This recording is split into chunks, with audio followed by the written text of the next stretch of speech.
हम उन संसारिकों की बात नहीं कर रहे जो पाखंड और दंभ का नाटक रच कर केवल अपनी वासनाओं की पूर्ति करते हैं। वो अनेक प्रकार से धोखा दूसरों को नहीं, अपने आप को दे रहे हैं। साधक के लिए सबसे पहला कर्तव्य है कि अपने वैराग्य में कोई भी रोग ना होने पावे। देह सुख की लालच, इंद्रिय सुख की लालच, मान प्रतिष्ठा की लालच, ये वैराग्य में रोग है। त्याग केला पूज्यते कारणे, सत्संग सोडूनि पूजा घेणे, शिष्य ममता धरो निराहणे, है वैराग्य राजस। पूज्य होने का कभी भावना नहीं पावे, बिल्कुल चलने लगा के बात कर रहे हैं। जो साधु गुरुजनों का संग छोड़कर, सत्संग छोड़कर अपनी पूजा कराने में लग जाते हैं, नाना प्रकार के विधानों से अपने पैर पूजवाना, अपनी वासनाओं की पूर्ति करना, उनका वैराग्य हवा हो जाता है। विषय भोग इच्छा जिस वैराग्य से निर्मूल होती है उसी को वैराग्य कहते हैं। प्रारब्ध की धज्जियां उड़ा दे उसे वैराग्य कहते हैं। प्रारब्ध से सुख और दुख आता है, ना सुख और ना दुख। सुख दुख समय कृत्वा लाभा लाभो जया जयो, कदम आगे बढ़ाता चला जा रहा है। ना हार की परवाह, ना जीत की, ना लाभ की, ना हान की, ना सुख की, ना दुख की, सत्य मार्ग पर कदम बढ़ाता चला जा रहा है। देखो भाई, साधना का फल है, बहुत सुंदर शब्द है, साधना का फल है भोगों से, संसार से, शरीर संबंधियों से मन का निसंग हो जाना, मन का निसंग हो जाना। यह होता है शुद्ध वैराग्य से। विषय भोग, लोक प्रतिष्ठा, ये दुर्भाग्य से प्राप्त होते हैं। दुर्भाग्य से, जिनका दुर्भाग्य है उनको लोक प्रतिष्ठा, लोक मान्यता, विषय भोग अच्छे लगने लगते हैं। प्राप्त तो दोनों को होता है, घोर वैरागी को भी और विषयी को भी, लेकिन वैरागी को अच्छा नहीं लगता, वो निकल जाता है और विषयी उसी में आसक्त होकर सुख भोगने लगता है। शब्द, स्पर्श, रूप, रस, गंध, ये पांचों किस प्रकार से साधक को ठगते हैं, श्री तुकाराम जी बड़ी सावधानी से बताते हैं। ये यश गीत गाने वालों से बचना चाहिए, शब्द में फंसाते हैं। अरे बचो भाई बचो, अवतार बचो, अवतार तो अवतार है। छठी के दिन, छठवें दिन, छठी जब होती है, अगर मच्छर बैठ जाए तो उसके हटाने की सामर्थ्य नहीं होती। और जब अवतार हुआ तो 6 कोस में उसका शरीर गिरा था, 6 कोस में। पूतना का छठी के दिन, पूतना ऐसी राक्षसी थी, देवता भी थर्राते थे। इसे अवतार कहते हैं कि छठी के दिन, छठवें दिन 6 कोस शरीर वाली राक्षसी पूतना का भगवान ने उद्धार कर दिया। वो स्तन में हलाहल जहर लगा के आई थी और भगवान ने ऐसा नहीं कि पिया नहीं, डट के पिया। भाव को भाव कैसे, भोग तो मेरा लगा रही है। पहली गति पूतना को भगवान ने दी, किसी भी भाव से सही। ये कार्य तो मां करती है ना, दुग्ध पान कराना। तो बाल कृष्ण ने अपने छोटे छोटे चरणों से और कर कमल से स्तन पकड़ के 6 कोस वाली पूतना प्राण पी लिए। चिल्ला चिल्ला के भागी। वो देवी रूप अंतर ध्यान हो गया, जो दिव्य रूप धारण की हुई थी राक्षसी रूप में। छोटे से बाल कृष्ण दिखाई दे रहे, पर्वताकार शरीर, पूरे ब्रज में हाहाकार मच गया। छठी के दिन ये है अवतार भाई। अवतार समझना है तो थोड़ा भूल मत कर लेना, किसी के अवतार कहने पे अवतार मत मान लेना। भगवान का सच्चिदानंद विग्रह सच्चिदानंद अवतार होता है। विगत विकार जान अधिकारी। अगर कोई जहरीला पदार्थ पहुंच जाए अंदर तो मृत्यु हो जाए। काली दह में इतना जहर था कि ऊपर से पक्षी उड़ जाते तो उसकी जो भाप निकलती उसमें मर जाते थे। सखा, गैया, बछड़ा सब जल पिए और सब मूर्छित हो गए, पधार गए। भगवान ने देखा, ये देखो अवतार। कमर में पेट कसी और कहा, आज के बाद तू मेरे ब्रजमंडल में तो नहीं रहेगा। कालिया, मेरी लीला के पात्रों को तू दुख पहुंचाया, अब मैं तुझे बताऊंगा। अमृत दृष्टि से सब सखाओं को और सब गौ बछड़ों को जीवित किया। और खेल खेल में कूद पड़े। और उसको ऐसा अहंकार उसको था कि गरुण से भिड़ गया था, तभी तो भाग के आया था। वो दबने वाला नहीं था, भगवान के वहां गरुण से भिड़ गया था कालिया। तब गरुण जी के पंख की मार से व्याकुल होकर भागकर यहां आया, क्योंकि यहां आ नहीं सकते थे गरुण जी, सांप के वशीभूत थे। कालिया का मान मर्दन किए। कालिया ने कैसे, आप भागवत में पढ़ के देख लो, ये है अवतार।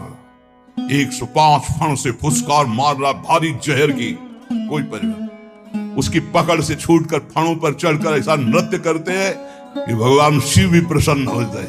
तालियां बजा रहे कि ऐसा तांडव तो जब हम उन्मत्त होते हैं तब करते हो, आप तो फण पर कर रहे, सर्प के फण पर कर रहे। जय हो जगत गुरु।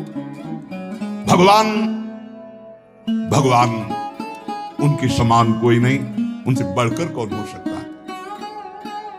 एक बकासुर बनकर के बैठा, श्री कृष्ण को ली ले जाए, ऐसे मूंज की तरह चीर के फेंक दिया भगवान बाल गोविंद ने।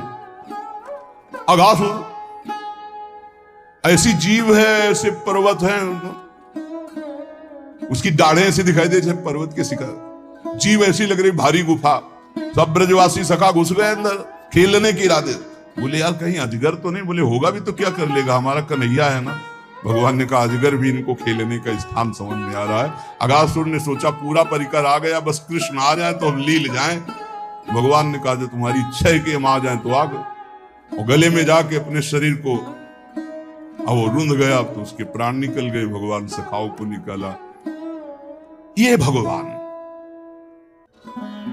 बाबा आज बहुत कचौड़ी पकौड़ी और गुलगुला और पुआ बन रहे हैं। बोले आज देवराज इंद्र की पूजा। बाबा देवराज इंद्र से क्या, विराज महाराज गोवर्धन जी विराजमान, उनकी तलहटी में हम सबका पालन पोषण हो। भगवान ने जैसा कहा वैसा हुआ। देवराज इंद्र ने कहा हमारी यज्ञ नहीं हुई। बोले कभी नहीं होगी, अब श्री कृष्ण ने मना कर दिया, अब तो गिरिराज जी का पूजन होगा। अरे सामर्थ मेघ, अपार वर्षा, जैसे मनु सृष्टि की प्रलय का समय। सुदर्शन चक्र 84 कोस ब्रजमंडल के ऊपर, कोई नहीं जान पा रहा। गिरिराज जी को उठा लेना, आसपास भगवान शेष का ऐसा मंडल की एक बूंद पानी गिरिराज जी की तलहटी में, जो गिरिराज जी उठाने पर जगह पर, वहां अगर पानी भर जाता तो डूब के मर जाते। वो आसपास शेष जी, किसी को पता नहीं, मेड़ शेष जी की, और ऊपर से सुदर्शन चक्र का तेज संपूर्ण जल को भस्म कर रहा है। और भगवान 7 दिन 7 रात 21 किलोमीटर गिरिराज, ये भगवान है। हम कह रहे 5 किलो का बांट, जिनको कहा भगवान का अवतार 5 किलो का बांट, ऐसे 7 दिन 7 रात्रि धारण करके देखो, 5 किलो का केवल 21 किलोमीटर के गिरिराज जी अब हैं। उस समय तो और विशाल स्वरूप। भगवान सिर्फ भगवान है, भगवान ही भगवान है। जैसे तरंग है, वायु विकार हटा समुद्र हो गई, इसमें कोई संशय नहीं। पर तरंग समुद्र नहीं प्रकट कर सकती, समुद्र करोड़ों तरंग प्रकट कर सकती, इतना अंतर है। अंतर होते हुए भी अंतर नहीं है, और अंतर ना होते हुए भी अंतर है, ये बात समझ लिया जाए तो। कह रहे शब्द के फांस में माया फांसती है। एक पौंड्रक वासुदेव था, उसके 4 राजा मित्र थे। उन्होंने कहा तुम तो अवतार हो। हाँ, तो बोले वासुदेव के तो 4 भुजाएं हैं जो भगवान को, तुम्हारी तो 2 ही है। तो 2 उसने लगवा ली, यंत्र फिट करवा लिया, 4 भुजा हो गई। और गरुण भी बनवा लिया, जैसे वायुयान नहीं होते तो ऐसे ही सब उस समय भी तकलीफ की कि गरुण भी बनवा लिया, सुदर्शन चक्र भी। और भगवान के पास खबर भिजवा दी। वो काशी नरेश से कहते तुम तो भगवान का अवतार हो, वो तो नकली असली तुम हो। सभा में जाके दूत बोला कि पौंडक वासुदेव का मैं दूत हूं, मेरे महाराज ने सूचना दी। भगवान ने कहा जब छोड़ेंगे तब पता चलेगा कि असली कौन है नकली कौन है। जाओ कह दो जल्दी आ रहे मिलने। तो भगवान ने नहीं फिर, लेकिन उसको परम पद मिला, क्योंकि हर समय चिंतन करता था मैं वासुदेव हूं।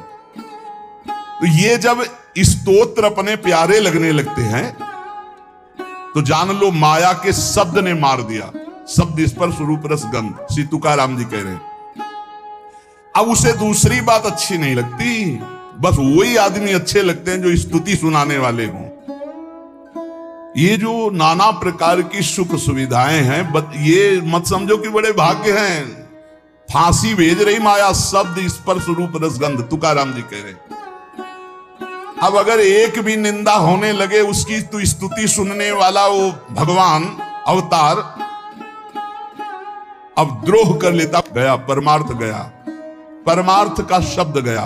परमार्थ का शब्द है करत जे अनशहन निंदक तीनों पे अनुग्रह कियो। एक बार एक बड़े भाग्यशाली टटिया स्थान में उस समय पूज्य श्री राधा चरण दास जी महाराज विराजमान थे। चंदन का पलंग बढ़िया, असली चंदन का। महाराज हाँ बिहारी शयन कर। अब दूसरे दिन प्रशंसा, महाराज पलंग का प्रयोग किया। 10 आचार्य हैं ऊपर, क्रम बाई क्रम आचार्यों का संकुल, फिर प्रसादी कभी। 10 दिन बाद फिर गाड़ी खड़ी हुई। महाराज कैसा रहा पलंग, बताते। क्यों बोले पलंग ले उसको ऐसा। और बोले सुनो, अब आज के बाद टटिया स्थान में मत आना। तुम क्या समझते हो पलंग दोगे तुम भाटगिरी करेंगे, तुम्हारी जय जयकार, तुम्हारा यश का। अरे वाह भाई बहुत बढ़िया पलंग। अरे ठाकुर जी के लिए, आचार्यों के लिए दिया, हो गया बस। बार बार आके पूछते हो कैसा रहा पलंग, कैसा रहा पलंग। ऐसा पलंग और दिया सराय लगा। जो अपने वैराग्य की सुरक्षा, हमने दर्शन किए पूज्य ज्यादा चल रहा है, दंडवत जय बिहारी जी महाराज, मालय चल रहा है। 1-2 मुट्ठी चना फुला करके वही पाना। वैभव तो आप भी देख रहे हो, बाकी बिहारी का कोई वैभव कमजोर है। आसपास इकट्ठा होने वाले लोग बढ़िया आसन, स्वर्ण जटित पलंग, पहनने के लिए कीमती कीमती कोट, ये वस्तु ये वस्तु ये वस्तु, देवी देवताओं के समान भोग। देखो पहला जो सुंदर सैया, सुंदर पोशाक, सुंदर पहनने ओढ़ने के, ये हुआ स्पर्श सुख। फिर रस, उत्तम उत्तम भोग, पेय पदार्थ नाना प्रकार का, मौसम्मी का जूस, अनार का जूस। पानी ढंग से नहीं मिलता बैरागियों को। हाँ पानी भी अच्छा नहीं लगता उनको। कैसे उनको, उनकी प्यास तो भगवदानंद है। देवी देवताओं को भी ऐसे भोग। और फिर मृदु स्पर्श वस्त्रों का, स्वाद स्पर्श रसेंद्री का, कर्ण स्पर्श शब्द का, फिर रूप का आकर्षण, गंध का आकर्षण, उत्तम उत्तम पकवान, मेवा, मिठाई, बादाम, पिस्ता का हलवा, गले में बढ़िया फूलों की माला, दुनिया के सुगंधित द्रव्य साध। कहां चले थे? शब्द स्पर्श रूप रस गंध पर विजय प्राप्त करने। माया ने कहां फंसा दिया। तुकाराम जी बिल्कुल एक एक चीज में छन्नी लगा के बोल रहे हैं, साधक बिल्कुल सावधान। उसका वैराग्य ऐसे टूट कर बिखर जाता है कि पुनः जीवन में वो समेट नहीं पाता अपने वैराग्य को। लोक प्रतिष्ठा उसके पीछे पड़ जाती है। हमने सहस्त्रों हजारों साधकों को भगवत प्राप्ति से वंचित होते देखा है। तुकाराम जी महाराज बोल रहे हैं, इस प्रकार के गिरे हुए साधक फिर दोबारा उठने की हिम्मत नहीं रह जाती। क्यों? क्योंकि उनके मन में, इंद्रियों में इतनी विलासता पैदा हो जाती कि उसके बिना वो जी नहीं सकते।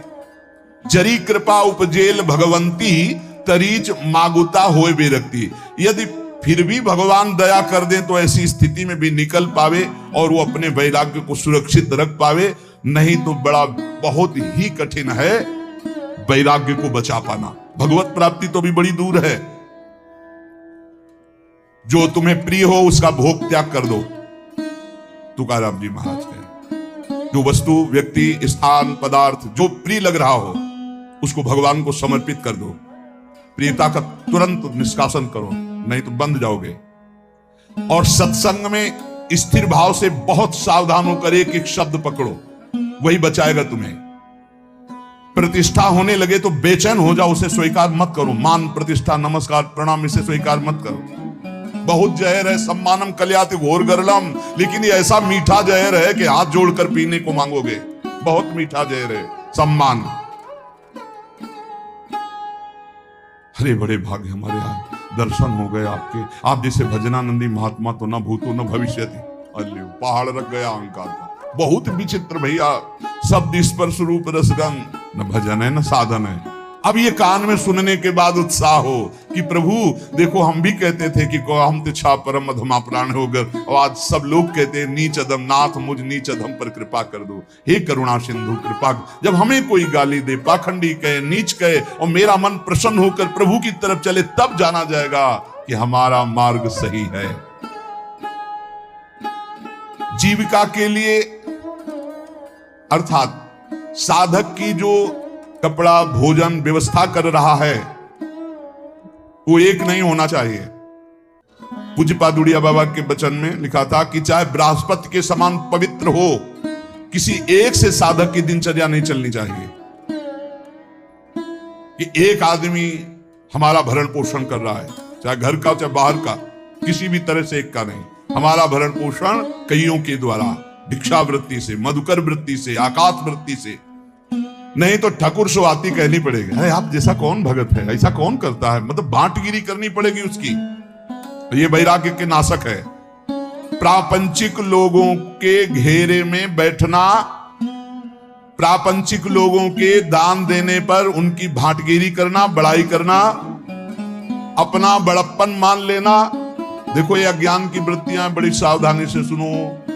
प्रापंचिक प्रवृत्तियों के बीच में बैठना, अज्ञानी जनों के बीच में उनके द्वारा दी हुई भोग सामग्रियों को लेकर उनकी बड़ाई करना, अपने को बड़प्पन में मानना, मैं बड़ा हूं, और अच्छा अच्छा खाने की चाट पर जाना, और लोकप्रियता की चाह उत्पन्न हो जाना, वस्त्र अलंकार आभूषण धारण करने का शौक बढ़ जाना, ये भगवत प्राप्ति के लिए महान विष है।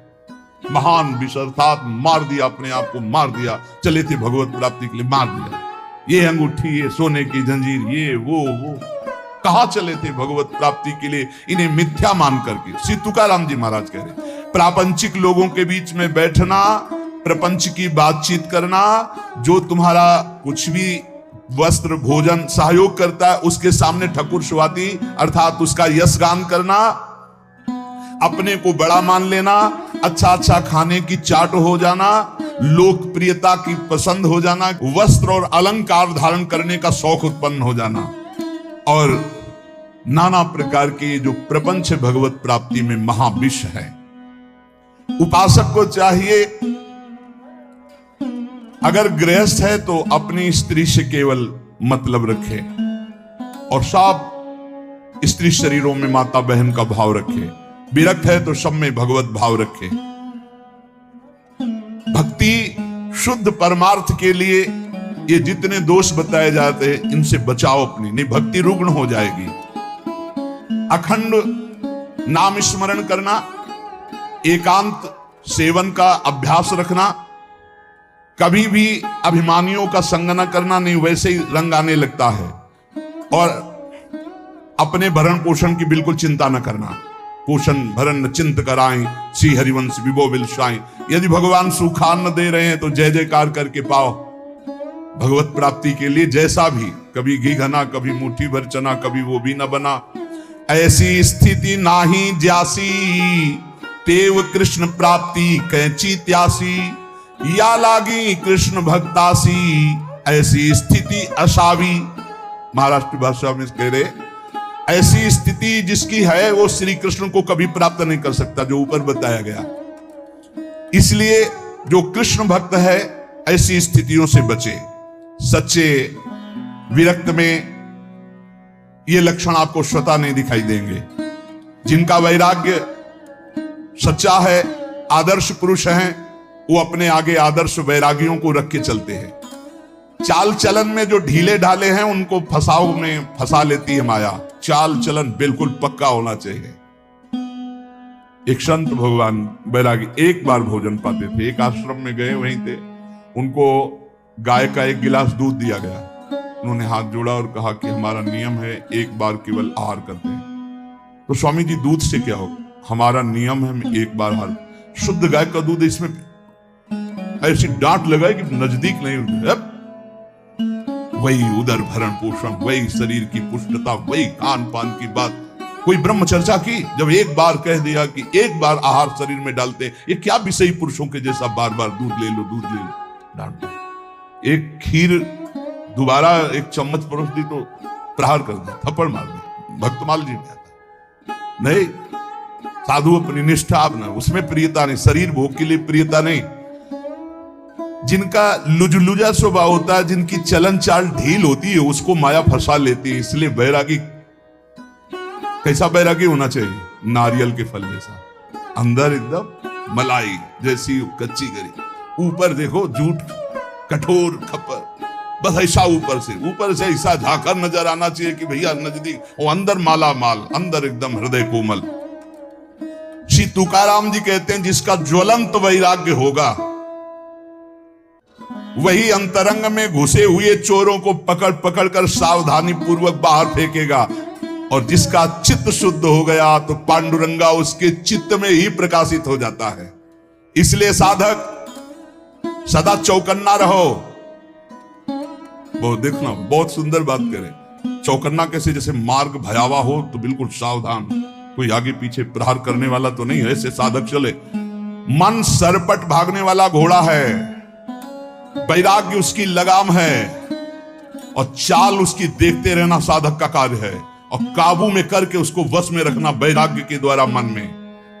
जिसका मन वश में नहीं उसके सब साधन व्यर्थ हो जाते हैं। तुकाराम जी महाराज कहते हैं आपकी साधना का आपको फल मिला, उसका फल है मन। मन कैसा है आपका? मनोनिग्रह सबसे बड़ा साधन है। मनोजय ही अगर नहीं हुआ, मन पर विजय प्राप्त नहीं की, तो बड़ी बड़ी तपस्या, बड़े बड़े अनुष्ठानों के फल को नाश कर देता है, ऐसे आचरण करा देता है। बड़े बड़े वीरों को चारों खानों चित्त पलटा दे, ऐसा बलवान मन है। इसलिए बड़े बड़े पंडितों को ज्ञान के शिखर से गिराने की ताकत रखता है मन। इसलिए चौकन्ना रहे साधक, तुम्हारा मन बड़ा बली दुश्मन है, दुर्जय है, दुर्धर है। तुकाराम जी कहते हैं बड़े बड़ों को इसने चौपट कर दिया, मैंने देखा है।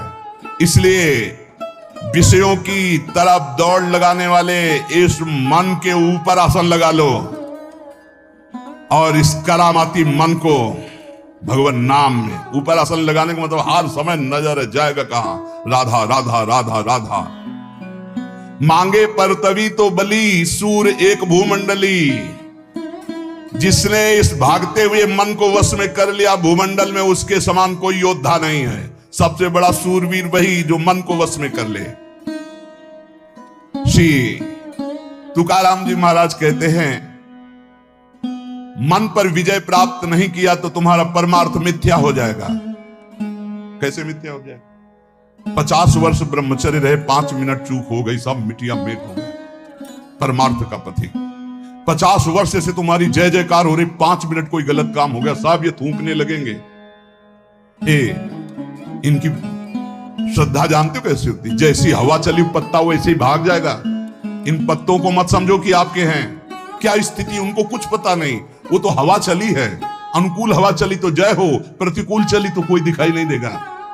तुकाराम जी कहते इस पर विश्वास मत करो कि इससे तुम्हारे वैराग्य तपस्या का फल है। ये नहीं है तपस्या वैराग्य का फल, मनोजव है, मन पर विजय पर। ये सच्चाई बिल्कुल चलनी लगा के बात कर रहे हैं, अगर समझ पावे तो। थोड़ा कड़ुआ है क्योंकि इसमें मिलावट नहीं है, बड़े सिद्ध महापुरुष हैं। सार्वभौम राज्य प्राप्त करने वाले चक्रवर्ती राजा की भी अपेक्षा महान बलशाली राजा वो है जो अपने मन पर विजय प्राप्त कर लेता है। इसीलिए साधु की देश विदेश सब जगह सम्मान और मान्यता होती है, क्योंकि वो मन विजयी होता है। हमारे इस पुण्य भारतवर्ष देश में असंख्यों जीव पैदा होते हैं, असंख्यों मर मिटते हैं। बहुत से राजा हुए, बहुत से रंक हुए, चले गए, पर भीष्म, हरिश्चंद्र, प्रहलाद, हनुमान, भरत, तुलसीदास जी, मीराबाई, रामदास, एकनाथ, ज्ञानदेव, छत्रपति शिवाजी, अहिल्याबाई, ये बड़े बड़े जिनका नाम इतिहास में जय घोष किया, ये सब मनोजयी, मन पर विजय प्राप्त हुई। इनके समान कौन हो सकता है? जिसने मन पर विवेक की जीन कस दी और वैराग्य की लगाम लगा करके और भगवत चिंतन रूपी आसन जमा कर बैठ गया, वही मन पर विजय प्राप्त कर सकता है। विवेकवान, भजनानंदी, वैराग्यवान। प्रहलाद जी ने अपने पिता से कहा, पिताजी तुम अपने को बहुत बलवान समझते हो, लेकिन मैं तुम्हें बहुत निर्बल देख रहा हूं। क्यों निर्बल देख रहा हूं? क्योंकि तुम अपने चित्त में बैठे हुए द्वेष को नहीं निकाल पा रहे हो, असुर भाव को नहीं निकाल पा रहे हो। आपका ये शत्रु है। समम मनो धत्स्व न संति विदिशा।